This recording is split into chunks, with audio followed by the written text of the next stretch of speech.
Auspicia No Mires para Otro Lado, SUTEP, Sindicato Único de Trabajadores del Espectáculo Público.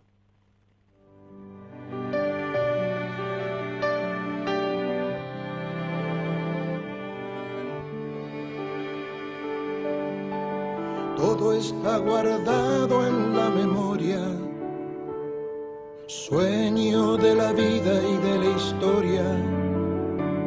La memoria despierta para herir a los pueblos dormidos que no la dejan vivir, libre como el viento.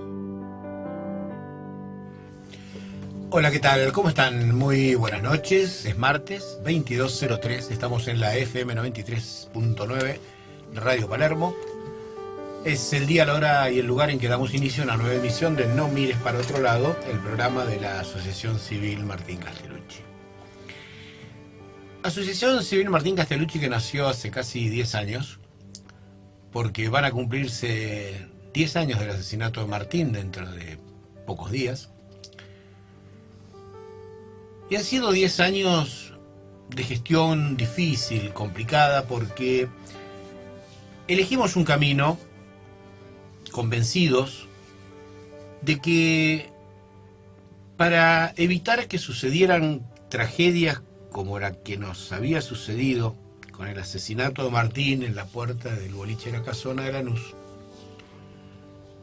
además de sacarnos la bronca, teníamos que generar el involucramiento del Estado para que se diseñaran políticas públicas para que estas cosas no sucedieran.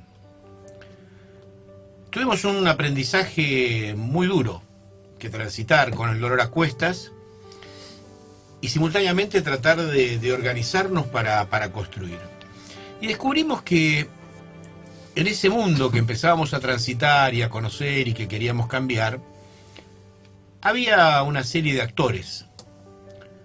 Uno era el Estado, otro eran los empresarios, muchas veces entre comillas, dueños de los boliches, los que trabajaban en los boliches y los sindicatos que los representaban, y aquellos que iban a los boliches, los consumidores, si quieres verlos de ese lugar, los pibes. Que era una relación, una mesa de 4 patas, pero de 4 patas totalmente desbalanceada. En un sistema, como te dijimos tantas veces, funcionaba casi exclusivamente en el marco de la clandestinidad, de la connivencia, con la fuerza de seguridad, con el poder judicial, con el poder político, con sindicatos poco estructurados y a veces mal estructurados, que hacían que los pibes estuvieran en una situación de indefensión. Y vimos claramente que de ese cuadrado había un extremo, un ángulo, una punta que era determinante, que era el Estado. Porque si el Estado se decidía a cumplir con su función de regular, que esa es la función que tiene que cumplir el Estado, el funcionamiento de la sociedad, la relación entre los distintos actores que integran la sociedad, la cosa podía cambiar. Que por el otro lado el cambio era muy difícil. Los empresarios estaban envilecidos por tantos años de falta de regulación, los sindicatos tenían estructuras muy débiles, estaban en plena construcción, y los consumidores, los pibes, totalmente liberados al azar de esas otras fuerzas. Entonces nos decidimos jugarnos por el Estado.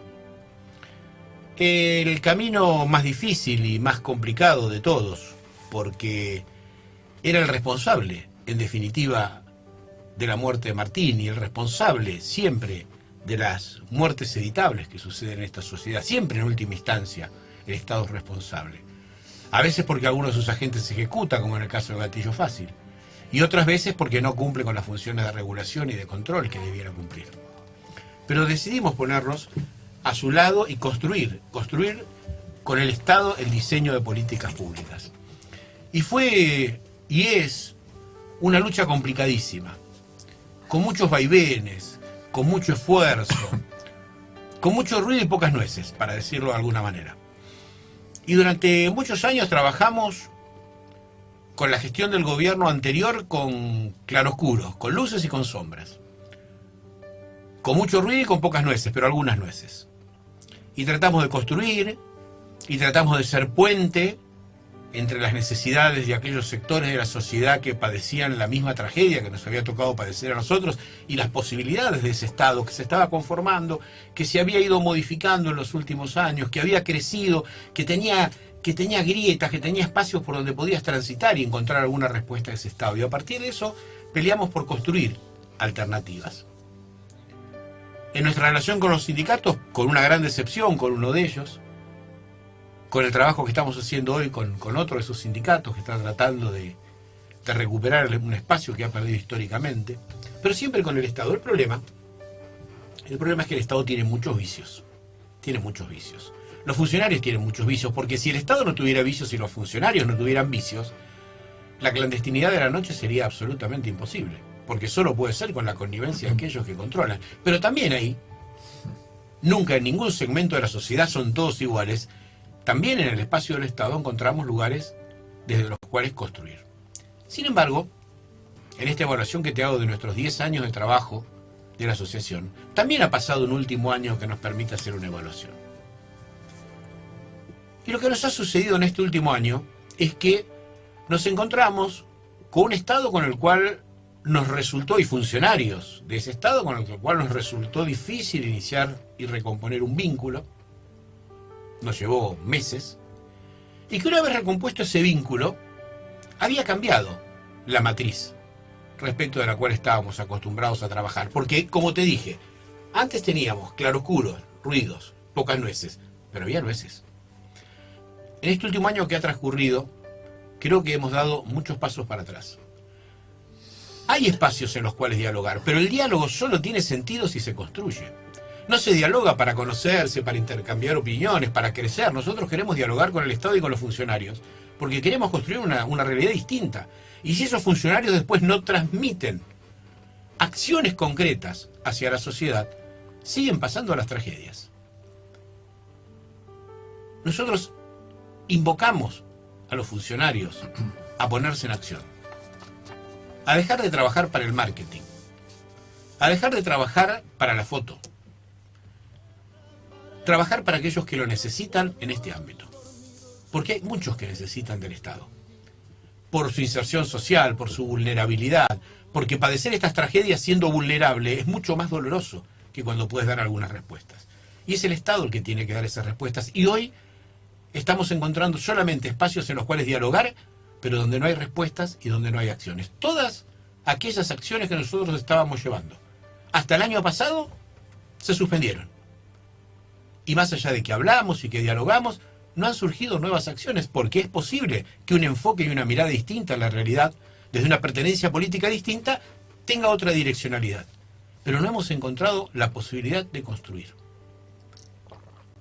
Con esto quiero decirte que nosotros estamos dispuestos a seguir dialogando por algo que te dije muchas veces, porque creemos que el dolor de las víctimas no tiene color político.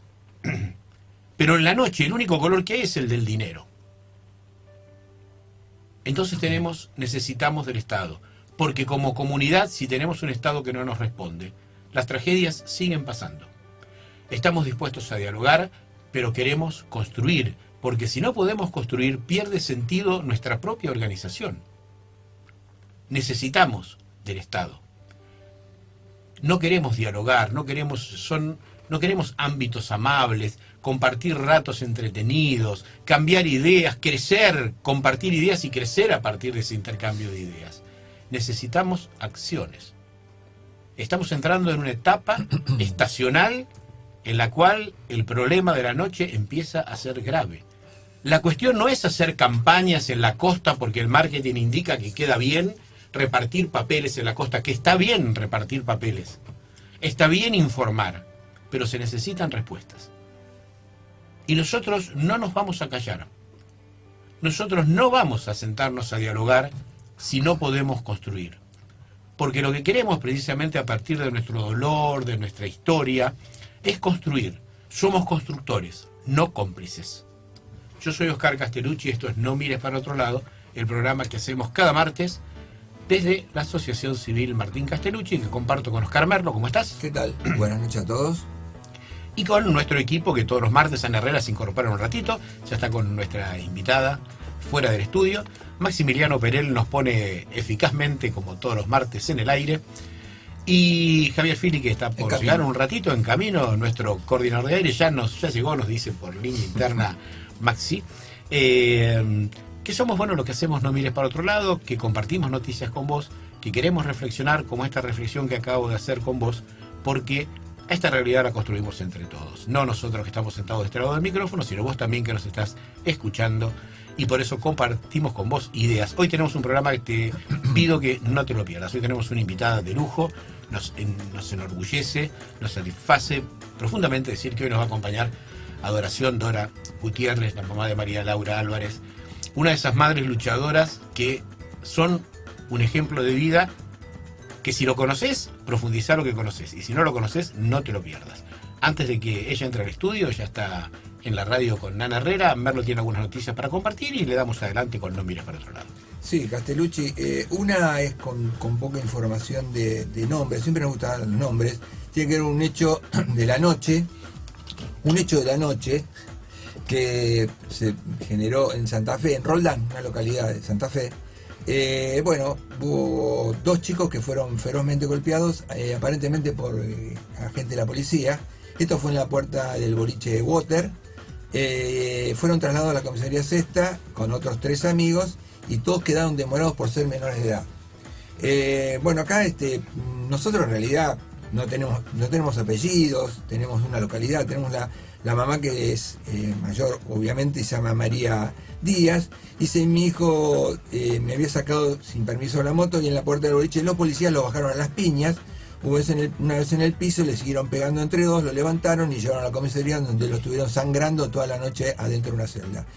Esto en realidad no te lo ponemos casi estadísticamente, Castellucci, ojalá no tuviéramos información de la noche de este orden y pasáramos programas y programas, pues seguramente algunas de las políticas que recién comentabas que no se aplican estarían en marcha. El otro caso es un recordatorio que tiene que ver con la muerte. La muerte, yo diría, no sé si inducida, pero de Emilia Uzcamayta Curi. ¿Se acuerdan del hecho que se... Pero claro, estuvo su hermano con nosotros y seguimos el caso desde el 1 de enero. Tenemos estamos tratando de que algunos hechos emblemáticos, tratar de seguir con las novedades, pues está bueno seguirlo también, ¿no? Porque a veces quedan y el olvido. El olvido es la mejor garantía para la impunidad. Los medios que muchas veces miran para otro lado, muchísimas veces, en este caso no pudieron mirar para otro lado, porque uno de los citados por el fiscal Álvaro Garganta, involucrado con este hecho lamentable de la muerte, recordamos en la fiesta clandestina en Melchor Romero, en la ciudad, en la localidad de La Plata. Él es un responsable del control urbano, se llama Roberto. Citó a indagatoria. Roberto Adolfo Di Gracia. Este señor, queremos recordar también, porque estábamos hablando del gobierno nacional, el gobierno de la Ciudad de La Plata es de Cambiemos también, es del PRO, y justificó, no se presentó, y justificó el hecho de no presentarse porque tenía un compromiso laboral. Entonces, no sabemos, ¿no? Habla que compromiso laboral, imaginamos que siendo funcionario del municipio no será de trabajo, será una gestión de su gobierno ejecutivo.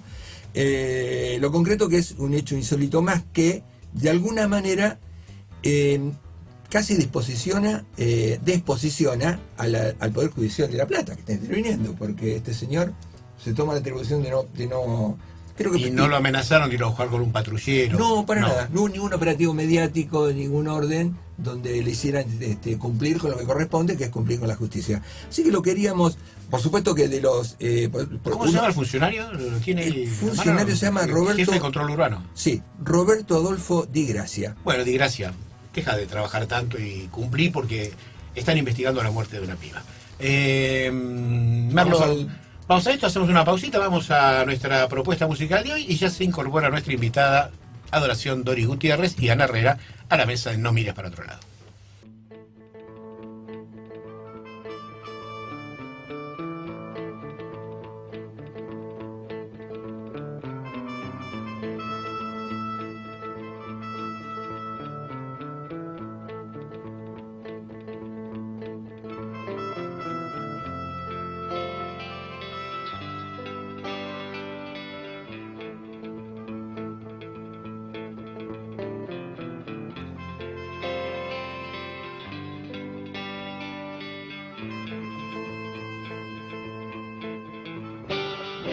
Me entrego a que este tema pase de moda, no como Cambalache que es bien actual.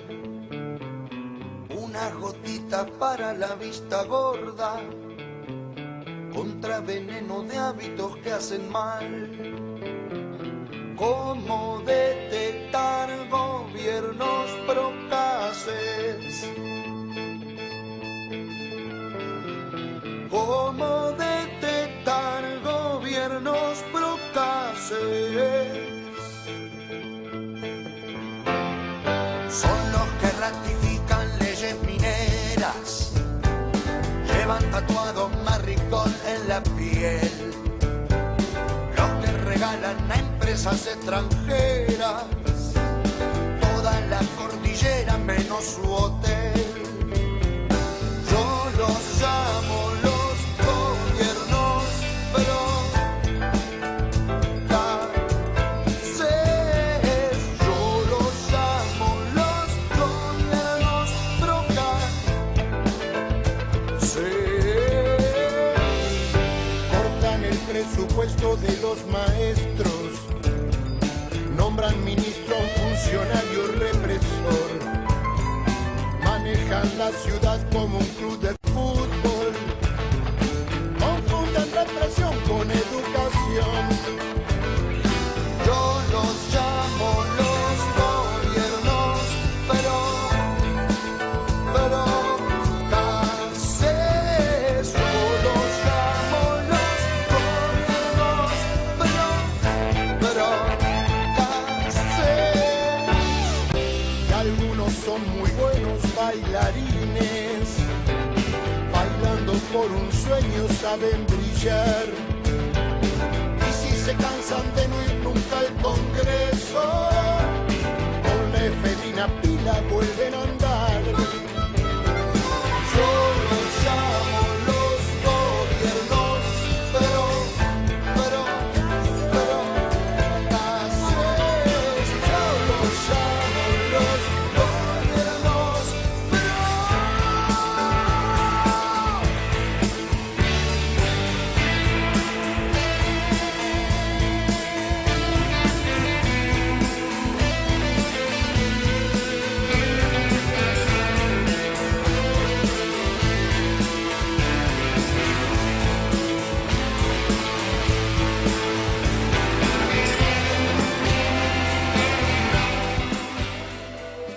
Te acompañamos, donde quiera que estés.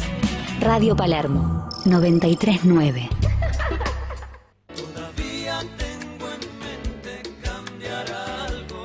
La diversión y la noche pueden ser más seguras, con trabajadores en blanco, capacitados en su labor, dentro de su convenio colectivo y con su obra social. SUTEP, Sindicato Único de Trabajadores del Espectáculo Público de la República Argentina. Pasco 148, Ciudad Autónoma de Buenos Aires.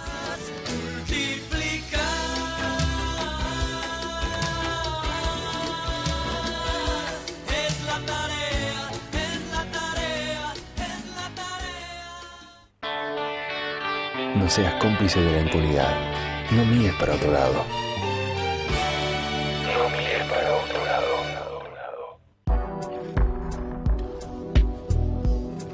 21 minutos pasaron de las 22, estamos de nuevo en el aire con No mires para otro lado.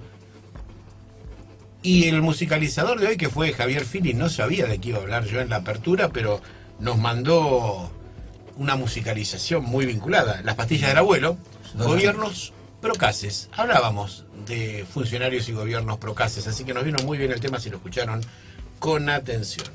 Ya ingresaron al estudio después de conversar intensamente Ana Herrera y Dori Gutiérrez, nuestra invitada de hoy, que Dori para nosotros es un lujo que nos acompañes, te agradecemos que estés acá y ojalá nuestros oyentes puedan llegar a fondo, si no te conocen, conocerte, porque la lucha que vos has llevado adelante me parece que es extraordinaria, te hace una mujer verdaderamente excepcional, porque vos padeciste, como muchos de los que nos visitan, como nosotros mismos, la terrible tragedia de la pérdida de un hijo en una situación de violencia, en el caso tuyo inusitada, el secuestro y el asesinato de tu hija María Laura Álvarez, que tenía 22 años, esto fue en el 2000, y no solo compartir tu historia de lucha, como muchas de las personas que nos acompañan en el programa, sino con un perfil muy particular, ¿no? Vos reconvertiste tu vida y hoy sos una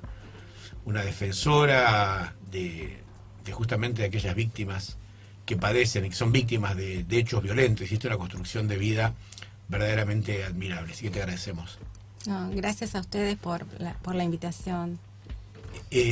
Contanos o contale, para empezar un poco por orden, ¿cuál es tu historia de vida? ¿Qué fue lo que pasó ya en el 2000 con María Laura, para que podamos ir desarrollando a lo largo del programa estos 16 largos años de vida que han tenido novedades hace un mes, y a eso vamos a llegar quizás más adelante, vamos a llegar más adelante en el programa. Bueno, María Laura fue la primera de 4 hijos, y en el año 2000, siendo la única sobreviviente, como le decía su psicóloga, ¿no? Que ella cargaba con eso, con ser la única hija sobreviviente, porque sus hermanitos 2 habían nacido y fallecieron al nacer, y la última hermanita nació con una cardiopatía congénita que al ser operada hizo una complicación y falleció también. En el año 2000, en noviembre del 2000, más precisamente el día 8 de noviembre, a María Laura la secuestran. Esto fue un secuestro extorsivo. Se recibe el primer llamado a 5:30 de la tarde y lo recibe el papá, porque ella estaba viviendo en ese momento con el papá y los abuelos en Isidro Casanova. Nosotros ya hacía 2-3 años atrás nos habíamos divorciado, y bueno, me llama diciéndome que acababa de recibir una grabación donde la voz de María Laura grabada en un cassette le decía que les diera la plata del plazo fijo, porque si no la iban a matar. Y a continuación la voz de una mujer que realmente muy amenazante decía que no le diera aviso a la policía ni a nadie, porque si no le iban a matar a María Laura. Bueno, papá desesperado me llama y me dice lo que acaba de pasar. Y no, fue terrible, porque era una situación en la cual cómo seguíamos con esto, y bueno, yo le digo, pero ¿cómo le vas a dar la plata del plazo fijo si a plazo fijo? O sea, no la podés sacar, ¿cómo vamos a hacerle? Me dice, no, el plazo fijo vence mañana. Con lo cual tenía... El monto que te pedían de rescate equivalía al plazo fijo. Claro, no daban un monto, decían... Directamente pedían por el plazo fijo. Por el plazo fijo. Entonces, el monto del plazo fijo era la mitad de la venta, que nosotros habíamos vendido una propiedad en el mes de julio, se había escriturado la venta, y el plazo fijo se había constituido en ese momento, en julio. Primero por un mes, por lo que después me cuenta el papá, y vencía el 11 de agosto. Y el 11 de agosto se renueva por 90 días, venciendo el 9 de noviembre. Agregando a María Laura, o sea que estaba en forma conjunta, el papá y María Laura de ese plazo fijo. Ese es uno de los datos, de los indicios más fuertes que, entre tantos indicios que hay respecto de que el que sabía... Tenía que ser alguien del entorno familiar o alguien cercano. Exacto. Entonces, en ese momento, cuando él me dice que vence el día siguiente, yo digo, pero bueno, ¿quién puede saber esto? O sea, de familia éramos muy poquitos, él vivía con sus papás, los abuelos de María Laura hija única, yo solamente tengo acá a mi mamá y a mi hermana y mi sobrinita, que en ese momento era chica, con lo cual éramos una familia muy reducida, porque bueno, casi toda nuestra familia, mi papá mi papá era argentino, mi mamá española, vinieron cuando yo era bebé de España, y toda la familia vivía allá. O sea, nosotros no éramos una familia numerosa, grande, éramos muy poquitos, o sea, era ese entorno. Así que de ahí había salido la información. Y Laura tenía amigas, pero bueno, las amigas de ella, después del tema que ella venía de un tema de miedos, después de la muerte de la hermanita, de ataques de pánico, era muy reducido, eran 3 amigas, más no tenía más, pero que fueran así íntimas, con las que ella pudiera haber hablado de algo, eran 3 amigas nada más. Entonces, al mismo tiempo, bueno, los dos pensamos lo mismo, tiene que ser el que era el novio, que hacía un mes que nos habíamos enterado quién era el novio, porque lo habían mantenido en secreto durante casi un año. Entonces, pensamos y sospechamos de él y de su entorno. Y la verdad que fue así, porque cuando las detienen infraganti haciendo el llamado extorsivo, después de que aparece el cuerpo de mi hija en llamas en Gonet. O sea, ustedes dieron aviso a la policía. Sí, decidimos, en ese llamado, los dos decidimos que si era gente conocida, y esta gente conocida tenía que ver con el entorno del novio o el novio, había que hacer este llamado porque a ella no la iban a dejar con vida, porque del momento que ella viera quiénes eran sus secuestradores, no la podían dejar con vida. Ese fue sin saber nada, o sea, el razonamiento lógico que tuvimos en ese momento fue ese. ¿A qué te dedicabas vos en ese entonces? Tanto yo como mi papá, contadores públicos. Contadora. Nos conocimos estudiando en la facultad. Y bueno, y pensamos eso y que había que hacer la denuncia cuanto antes porque era cuestión de horas. Al día siguiente se iba a pagar el rescate, pero no la iban a dejar con vida aunque se pagara el rescate. Entonces lo que la podía salvar a María Laura era hacer la denuncia rápido y que la encontraran antes de que se pagara el rescate. Y bueno, así hicimos. Él que se quedó para que si había llamados o estaban vigilando la casa, no lo vieran salir ni llegar a llegar a nadie extraño. Y yo me iba a encargar de hacer la denuncia. Y bueno, así lo hice en la brigada de San Justo. Después de varias veces de repetir, de llevar fotos de mi hija, cómo estaba vestida, en qué auto la había visto subir el papá, porque bueno, antes de ese primer llamado extorsivo, donde pasa la grabación, mi hija recibió un llamado telefónico que la hizo salir de casa. De una mujer, que esto lo supimos después, de una mujer que estaba embarazada y que le había dicho que quería hablar con ella y que el señuelo fue que era mentira, no era así, pero que el hijo que ella esperaba era de su novio. De su novio, claro. Que es un médico peruano que está radicado en Argentina. Que está, sí, hace muchos años, desde joven. Es más, estudió medicina acá en la Argentina. Y bueno, ella sale, el papá le dice, pero ¿a dónde vas? No voy a hablar acá en la esquina. El papá se fija con quién está hablando, por eso tenemos los primeros datos de que había 2 mujeres, una embarazada y un auto, un Fiat 133 azul. Y ahí la levantan. Primero ellas están hablando y mi hija ve al papá que está mirando, con lo cual vuelve a buscar la cartera y dice que van a otro lado a hablar. Un saquito. El papá le dice que no, que si no las conoce. Ella en ese momento le dice... O sea que tu ex esposo intentó, vio el secuestro. Sí, no lo vio como secuestro. Como secuestro, pero vio el hecho. Ella sube con 2 mujeres que no le daba temor tampoco a mi hija y una de ellas embarazada, bueno... ¿Conocía o no? A estas 2 mujeres no las conocía. Pero evaluó que estaba... Dijo, no las conozco, le dijo el papá. ¿Cómo te vas a ir con 2 personas que... No las conozco, dice. No las conozco, pero... Como para conformarlo, el padre dice, una de ellas me parece que es conocida del barrio. Después que llegamos a la conclusión con el papá de que dijo eso para conformarlo un poco a él. Pero a quien ella conocía aparecen en segunda parte del secuestro en otro auto. Porque de ahí la llevan a la plaza de Casanova, ahí bajan, Paladowski, que era la embarazada y era la cuñada de Orellana, a ella le habían ofrecido hacer esto como un supuesto, porque a la amiga la estaba engañando Incio Chepeiquén con mi hija. Entonces, con ese sentido ella dijo que lo hizo de favor, fue absuelta después Paladowski, porque ella interviene solamente en este tramo. Y porque estaba embarazada, porque le servía para utilizarla como señal. Ahí se produce el secuestro. Te pido que hagamos en esto una muy pequeña pausa. Sí.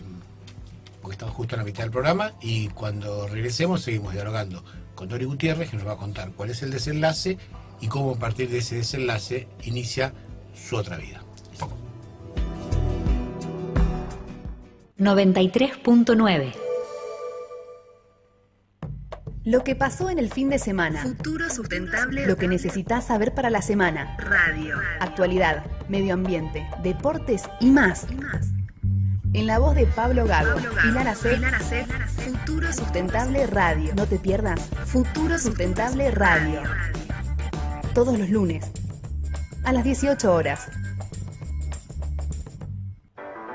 ¿Cómo están, chicos? ¿Están contentos? Bien, estamos bien. Vamos a presentarnos de a poquito de a uno. Primero, Chiqui Rodríguez. Buenas noches, ¿cómo están? ¿Quién soy? Soy el que se calienta. Julián Lamas. Julián Lamas, buenas noches. ¿Qué tal? Buenas noches, ¿cómo les va? El tímido del grupo. Romina C. Buenas noches, muy bien. Romina va a ser la que le va a poner el toque femenino. Esto es una universidad media trucha que te damos el título igual. Y soy el modelo publicitario, ex jugador de ucraniano. Soy el que enciende la chispa para que haya quilombo. Me encanta el quilombo. Sí. Me encanta. Escuchá todos los jueves de 23 a 24 Locura Real. Justicia Divina. Jueves, 18 horas. Con una mirada profunda de la justicia y sus buenas costumbres. Con la conducción de Daniel Mastro Pascua y Alejandro Bratos. Justicia Divina. Jueves, 18 horas. La bicicleta, el programa que anda sin frenos por la bicisenda de la diversión. Fernando Puente y Nicolás Barraza te pasean por 1 hora en un viaje a pura risa por las mejores noticias, los mejores juegos, los más grandes invitados y todo lo más mejor. La bicicleta, miércoles a las 21 por Radio Palermo 93.9. La tecnología cambia, se renueva, avanza. Un desafío, nuevas historias, nuevas formas de narrarlas, relatarlas, contarlas. ISER, abierta en inscripción. Locutor integral, productor y director para radio y televisión. Operador de estudio de radio, de estudio de televisión, de planta transmisora. Guionista de radio y televisión. Ingresá en iser.gov.ar. ISER, más de medio siglo formando profesionales.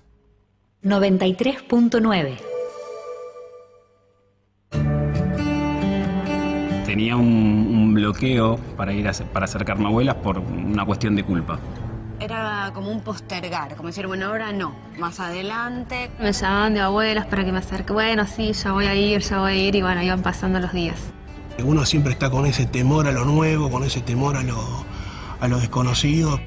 Una familiar me dijo que yo no era hijo biológico de quienes me habían criado. Estaba buscando mi verdadera historia. Saber realmente quién sos es algo que hay que transitarlo, ¿no? Pero que lo tenés que hacer.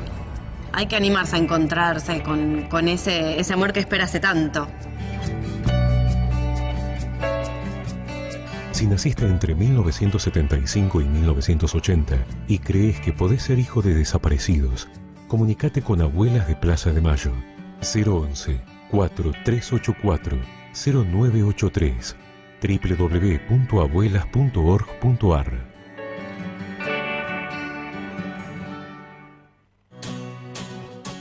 La salida no está en cualquier parte, está en vos mismo.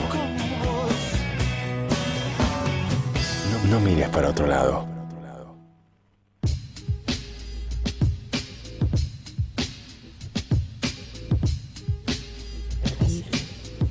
22:35 de nuevo en el aire con No mires para otro lado. Estamos dialogando con Adoración Dori Gutiérrez, la mamá de María Laura Álvarez. Nos está contando la terrible historia del secuestro y el asesinato de María Laura, y después queremos avanzar sobre cómo modificó su vida, pero antes de seguir dialogando con ella, te digo que recién escuchábamos el spot de Abuelas de Plaza de Mayo.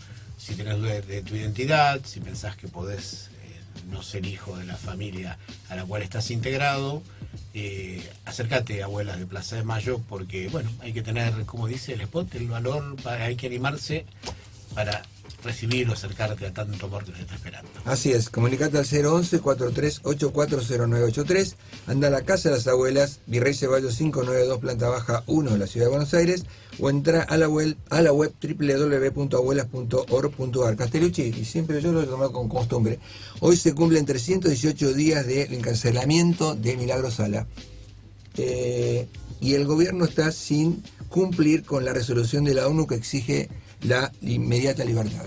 Sí, hoy intervino la OEA también en ese caso. Adoración, Dori, para mí.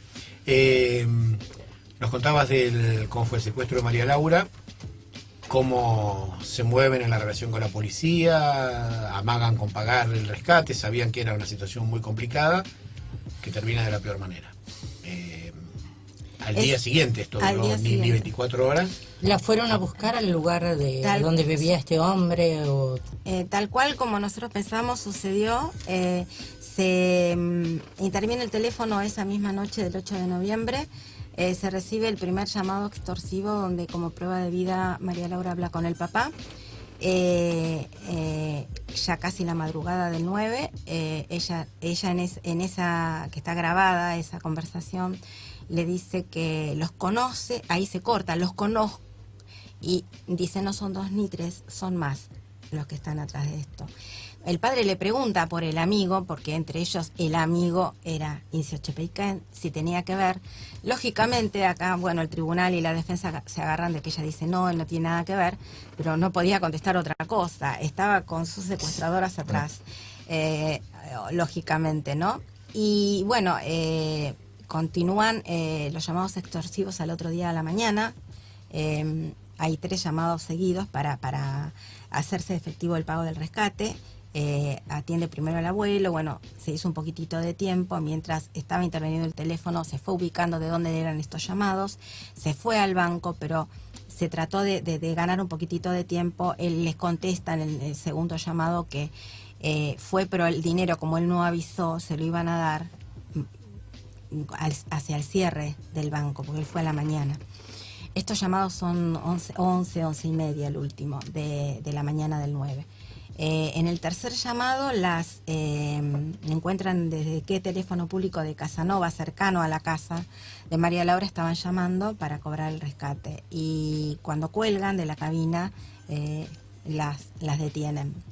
Las detienen con los elementos que habían utilizado, el cuchillo, el bidón de nafta. Ahora voy a contar qué tienen que ver con la muerte de mi hija, el ticket del peaje, porque esto fue en Gonet y habían pasado por el peaje de Hudson de ida y de vuelta con sus horarios respectivos, y fue sorpresivo, realmente no pensaban que esto pudiera haber habido una denuncia tan rápida, ¿no? Poco después de esto nos enteramos que había aparecido un cuerpo en Gonet, en llamas, que resultó ser el de María Laura.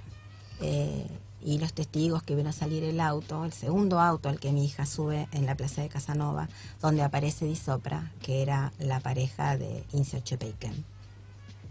En ese auto la trasladan Orellana y Di Sopra en un Gol blanco, que era propiedad, estaba a nombre de Incio Chepeiken. Sí, o sea que los indicios era la esposa, era su auto. El lugar donde la tiene secuestrada, que se supo a la mañana, al otro día, porque en ese primer llamado no se pudo detectar desde dónde fue ese llamado, y había sido de la calle Montiel del departamento de Di Sopra.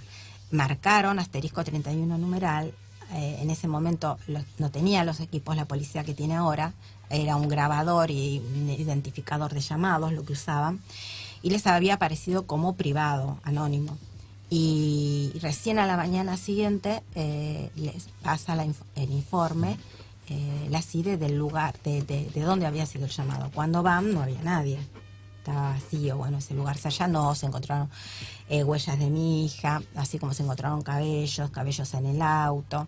La prueba fue súper abundante, además de que en ese primer momento, cuando las detienen a las 2 haciendo el último llamado extorsivo, donde iban a coordinar para la entrega del dinero, del plazo fijo, que era en dólares, no en pesos, como a veces aparece en el diario, o sea, era el equivalente a un departamento de 2 ambientes, porque yo me compré con un monto equivalente mi departamento. Sí, sí. Y bueno, después de que la matan y las detienen, cuando las detienen ellas dicen que con Graciela, Di Sopra lo dice, en un ataque de llanto, porque pues, se encontraron sorprendidas. Con Graciela y Mónica la matamos, soy una asesina, dice, con Graciela y Mónica la matamos a Laura y la quemamos en La Plata. Por eso es que ese cuerpo que aparece en La Plata, hay conexión, porque enseguida dan intervención a La Plata si había aparecido algún cuerpo y lo conectan con que podía ser el de mi hija. Es decir, el hecho fue tan categórico y había tantas pruebas, te digo porque quiero avanzar sobre lo contemporáneo, que tanto Di Sopra como Orellana fueron condenadas a perpetua. Orellana es Graciela en este dicho. Sí. Con la que no se dio es con Mónica. En el 2004, o sea... En el 2004 la juzgan. Son condenadas. Van a juicio Baladowski, que era la embarazada, Elida Di Sopra, que era la mujer de él, y Graciela Orellana, que era la otra amiga tarotista de Di Sopra. Las condenan a Orellana y a Di Sopra perpetua. A Baladowski la absuelven por considerar que ella no sabía que le iban a secuestrar. Y a través de los años quedó firme esa sentencia. Sí, Incio Chepeiquén se había ido a Perú el día y 4 de noviembre se había ido a Perú. Después supimos que tampoco solo, sino con un amante. Y esa era su coartada. Di Sopra en el juicio declara que ella tenía el teléfono de María Laura porque se lo había dado él unos días antes de irse a Perú. O sea, todos estos indicios, pero él no queda involucrado. Después, el lugar, de Montiel, que lo alquilan justo cuando contemporáneo con el plazo fijo, con la constitución del plazo fijo. El tema de lo que dice mi hija, ¿no? Que los conocía y demás, y que ella me dice que estando conmigo el día que vinieron a renovar el plazo fijo el 11 de agosto, que el que lo había llamado era el novio, digamos, y esos no son indicios más, muchos que después se encontraron. La amante con la que viaja a Perú, que lo descubro a través de los años yo, y se aporta como testigo. Después la carean con otro testigo que aparece también a raíz de mi investigación, que era del entorno de ellos y conoció un dato. El dato que él conoció, porque era del entorno de esta mujer que era amante de él también, al mismo tiempo que tenía unas relaciones muy promiscuas con las mujeres. Tenía varias mujeres, todas sabían que andaba con todas. Por eso el tema de que los celos hacia mi hija hayan sido el móvil no cierran para nada, porque ella sabía, Di Sopra, que salía con esta señora que es la que viajó con él a Perú, que la visitó en la cárcel junto con él durante todos los años que estuvo presa. O sea, él iba con su amante a visitar a Di Sopra a la cárcel. Ahora Di Sopra está viviendo con él desde que le dieron la libertad condicional. Te quiero llevar a otro tema, porque si no se nos va el programa. ¿En qué momento decidiste estudiar abogacía y por qué? Dejar tu vida de contadora y empezar una nueva vida. El año que siguió a la muerte de María Laura para mí fue terrible, no puedo decir que no. La verdad que caí en una depresión bastante importante, no entendía nada, se derrumbó en mi mundo, mi sentido en la vida era mi hija, y la verdad que en este transitar, este primer año de duelo, yo lo que le prometí a mi hija el día que la entierran era que iba a tener justicia, que esta persona que para mí fue el autor intelectual, el entregador, el instigador de todo esto, iba a tener también su condena. Cuando veo que a juicio llegan estaban investigando y agregando pruebas a las que ya tenían sobre Di Sopra y Orellana, veía una clara intención de no seguir investigándolo a él. Con lo cual esto a mí me decidió, y esta promesa que le hice a Laura, a estudiar abogacía para entender por qué, cómo era el tema de las pruebas, qué era lo que se necesitaba para que se investigara, o sea, ser abogada. Y empecé a estudiar a fines del 2001, preparé el ingreso para hacer el CBC. Después, a mitad del año 2002, me lo dan por equivalente. Cursé algunas materias, pero me lo dan por equivalente por la otra carrera, y comienzo a mitad del 2002 la carrera. Me recibí en el 2008, a mitad del 2008, y ya empecé a intervenir activamente en la causa de María Laura a partir del 2008. Ya había sido el primer juicio, donde tuve a mis abogados, que no siguieron con la causa porque, en su momento ellos me habían dicho que no iban a seguir con la causa porque era en provincia y ellos se manejaban más en capital. Me quedó una muy buena relación con ellos. Y empecé a partir de que tuve mi título a intervenir activamente. Antes también, a través de pedirme, de llevar pruebas, de todo lo que íbamos encontrando, o sea, la amistad. ¿Con qué materia te recibiste? ¿Con qué materia? Me recibí con el práctico de penal, que fue el último examen, el mismo día que cumplía años mi hermano, el 16 de julio. Y la última materia, aparte del penal, fue criminología. Y con tenemos que hacer una pausa. Buchan, el profesor que tiene escritos libros. Tenemos que hacer una pausa muy cortita. Después quiero decirles que las asesinas confesas y condenadas de María Laura Álvarez, que fueron condenadas a perpetua, ya están libres. Pero eso después le quiero pedir a la doctora Herrera que me explique cómo son esas condenas perpetuas que terminan tan rápido. Vamos a la pausa. 93.9.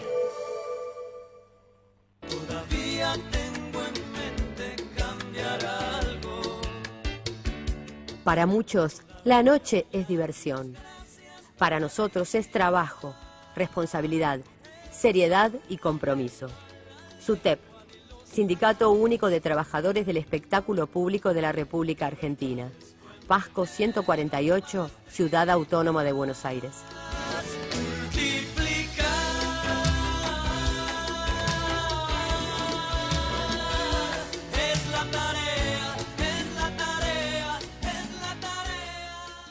Que vulneren tus derechos es violencia. Abrí bien tus ojos.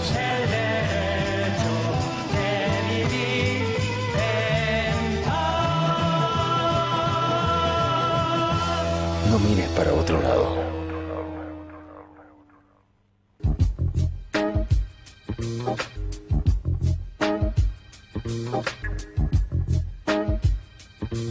Estamos de nuevo en el aire con No mires para otro lado. Estamos en el último tramo.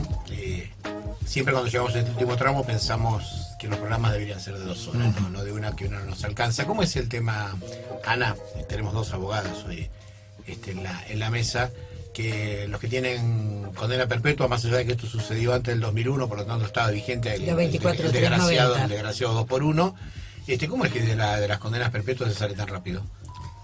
No, lo que pasa es que la 24390, el tiempo que pasaban sin condenar, se consideraba de prisión preventiva, iba 2x1 y así se iban reduciendo.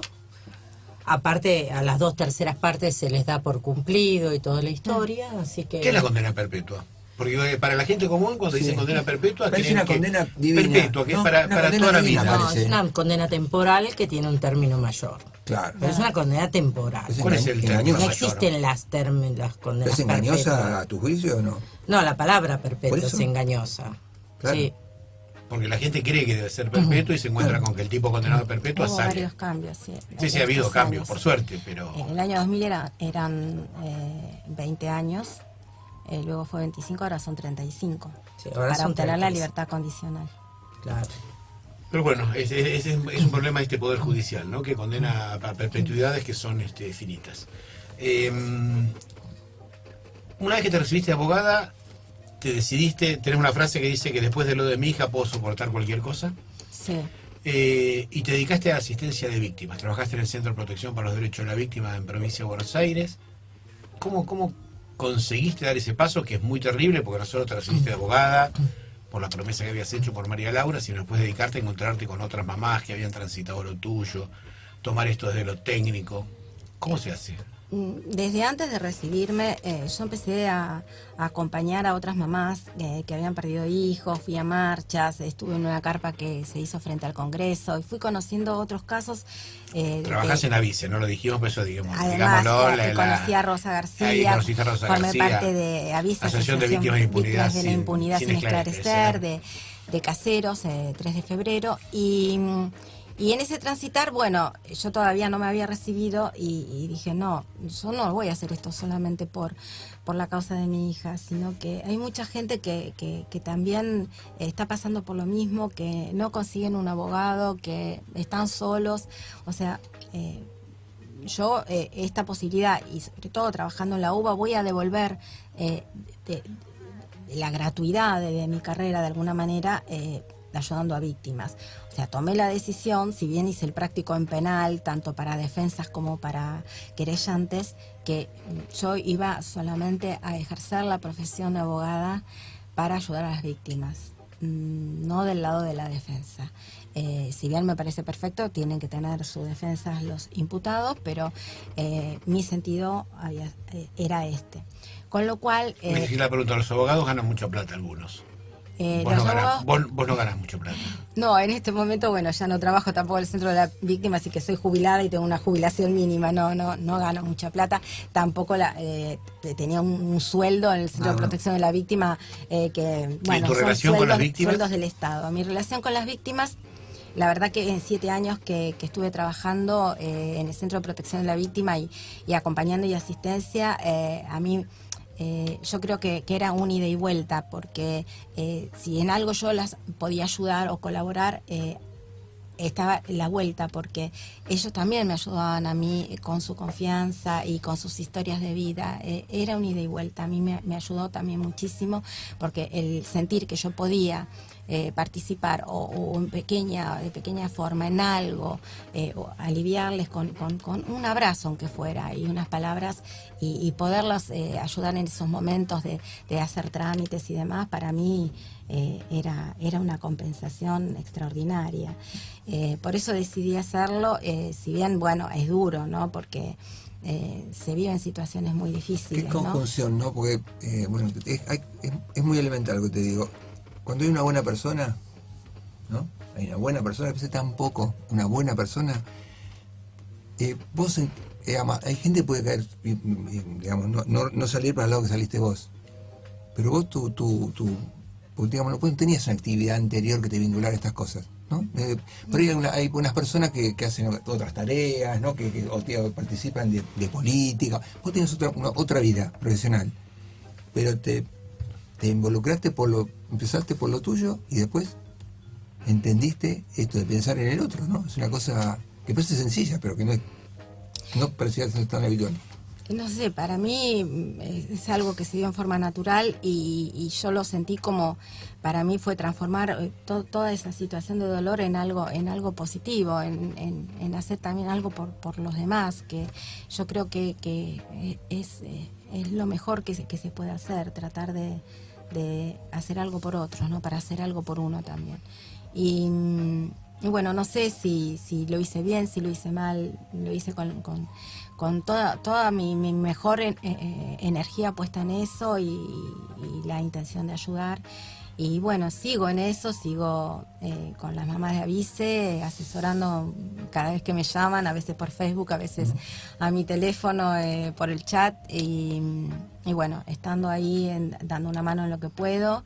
También en este momento desde el Colegio de Abogados de San Martín, desde la Comisión de Asistencia a la Víctima, para los casos que de San Martín atendemos consultas y cuando piden un patrocinio gratuito, bueno, tratamos de articular esto también. Pero bueno, hay mucho que hacer en ese sentido, hay varios proyectos y lo que necesitan las víctimas realmente son abogados que las patrocinen. Exactamente. Ana te quiere hacer una pregunta. No, quería saber el final respecto del médico, del juicio y el contenido de la sentencia que vos dijiste que era escandalosa. Uh-huh. Bueno, el resultado del juicio duró todo el mes de septiembre de este año. Llegaban 3 personas imputadas, Víctor Hugo Cisterna, que era empleado de la santería y que fue el que había llevado el primer auto cuando ya lo habían terminado de usar, el Fiat 133 azul, más otras actividades, pero falleció un año antes de llegar a juicio, con lo cual se extinguió la acción penal para él. Y la otra persona que llegaba aparte de él era su hija, que para nosotros y por la prueba que teníamos era la Mónica, porque si bien se llamaba Mayra, el apodo que tenía era Moni. Sin embargo, bueno, no alcanzó la prueba durante el debate por los testimonios que Moni fuera Mónica, con lo cual la fiscal consideró que no podía seguir acusando con la prueba que había a Mayra y Loreto. Y yo como mamá y como abogada también, viendo la prueba que lo que se desarrolló durante el debate, más allá de lo que había en la instrucción, no alcanzaba también. No acusó. Apoyé a la postura de la fiscal, no acusé. De Rosalía Sánchez. ¿Y el Tribunal Oral Criminal 3, con todas estas pruebas, con todas estas referencias tan categóricas, porque nos quedan 2 minutos de programa? Y categóricos, absolvió a Wilfredo Percincio Chepeiquem, y con a nuestro criterio, porque la fiscal también apeló en casación, una fundamentación arbitraria, fundamentos que hay una valoración de la prueba muy arbitraria, a mí, por lo menos voy a hablar por mí, a mi modo de ver, y bueno, y machista, queremos que se revise. vos, sí, machista, bueno, digamos, a ver, no tienen una posición, digamos, estos 3 señores jueces con una visión de género, ¿no? Ernesto Domenech, Andrés Vitali y Santiago Paolini. Sí, fundamentó Domenech, al que adhirieron nosotros dos. La verdad que me sorprendió muchísimo la fundamentación porque minimizaron los rasgos psicopáticos de él cuando los peritos durante el debate los remarcaron. Minimizaron la vulnerabilidad que tenía María Laura porque había estado con tratamiento psicológico y psiquiátrico y venía de ataques de pánico y casi lo ponen como un dios a Inso Chepeiquén porque tenía un montón de mujeres y bueno, y todas sabían de la situación de que no eran las únicas, entonces eran mujeres adultas, bueno, salvo ponen como excepción María Laura porque no entraba en la misma condición de ellas, pero que bueno, María Laura nos mintió a los papás. Entonces la revictimizaron a María Laura, o sea, casi tuvo la culpa ella de que le sucediera lo que le sucedió, ¿no? Sí, sí. De que la mataran y la secuestraran. Ultimísima pregunta, porque estamos ya casi fuera del aire. ¿Cómo te trataron los jueces sabiendo que vos eras abogada y la mamá de María Laura? Mal. ¿Por qué te trataron mal? Yo me sentí muy agredida, sobre todo por el presidente del tribunal, Vitali. Cosas que por ahí en el interrogatorio a testigos podía pasar que lo hacía la defensa o lo hacía la fiscal. No había ninguna reacción. Sin embargo, cuando yo, a veces dentro de la estrategia, hacía una pregunta que sabía que podía por ahí tener o estar ahí en el borde de cómo se podía, no lo hacía, realmente me llamaba muy fuertemente la atención. No solamente lo noté yo, lo ha notado el público que ha ido, ¿no? Me trató bastante mal. Bueno, escuchamos el testimonio, una historia de vida, la de Adoración Gutiérrez, mamá de María Laura Álvarez. Se nos acaba el programa. Cuando Merlo me preguntó, bueno, qué poníamos, cómo sintetizábamos, cómo definíamos a Dori para nuestros mensajes por las redes sociales, por Facebook y por Twitter, y yo le dije, mira, es una madraza. Entre tantas madres que luchan, que conocemos, es una madraza. No nos equivocamos y supongo que compartís con nosotros esta idea. Gracias por habernos acompañado, Dori. Gracias a ustedes. Muchas gracias. Hasta el martes que viene con otra emisión de No Mires para Otro Lado, el programa de la Asociación Civil Martín Castellucci. Chau, chau.